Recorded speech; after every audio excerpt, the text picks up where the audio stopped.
Hi, ഞാൻ ചെറിയൊരു വർക്കിൻ്റെ തിരക്കിലാണ്. എന്നിരുന്നാലും ഒരു ചെറിയ കാര്യം. അപ്പോൾ വീഡിയോ തുടക്കം മുതൽ അവസാനം വരെ ഒന്ന് കാണുക.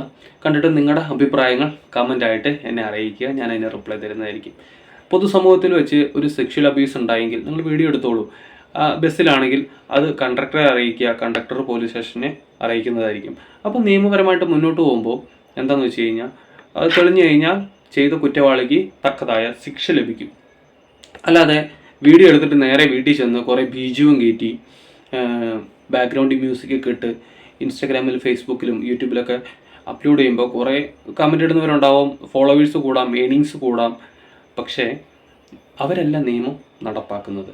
കോർട്ടാണ്, പോലീസാണ്. പിന്നെ സ്ത്രീകൾ എന്തെങ്കിലും പറഞ്ഞിട്ടുണ്ടെങ്കിൽ വിശ്വസിക്കാനായിട്ട് നിയമവും കോർട്ടും എല്ലാം ഉണ്ട്.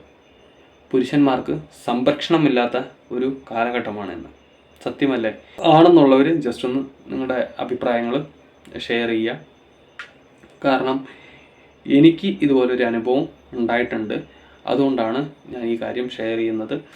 ഞാൻ എൻ്റെ ഒരു പേഴ്സണലായിട്ടുള്ളൊരു റീസൺ മൂലം എൻ്റെ കയ്യിൽ നിന്ന് ഒരുപാട് സാധനങ്ങൾ നഷ്ടപ്പെടുകയും ചെയ്തിട്ടുള്ള ഫോണും ലാപ്ടോപ്പും അങ്ങനെയുള്ള കാര്യങ്ങളൊന്നും. പക്ഷേ ഞാനവിടെ കുറ്റക്കാരനായിരുന്നില്ല എന്നുള്ളതാണ് അതിൻ്റെ ശരിയായ ഒരു രീതി. അതെൻ്റെ കുടുംബത്തിനറിയാം, എൻ്റെ ഫാമിലിക്കറിയാം. പക്ഷേ സമൂഹത്തിൽ ഞാൻ ആരായിരുന്നു? വെറും ഒരു ഏഴാം കൂലിക്കാരനായി മാറി.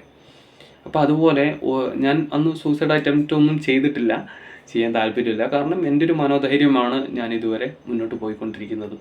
തെറ്റ് ചെയ്തിട്ടില്ല എന്നുണ്ടെങ്കിൽ എവിടെയും ഭയക്കേണ്ടതായ ആവശ്യം ഇല്ല. അപ്പോൾ വീഡിയോ ഇഷ്ടമായിട്ടുണ്ടെങ്കിൽ നിങ്ങളുടെ അഭിപ്രായങ്ങൾ അറിയിക്കുക കേട്ടോ.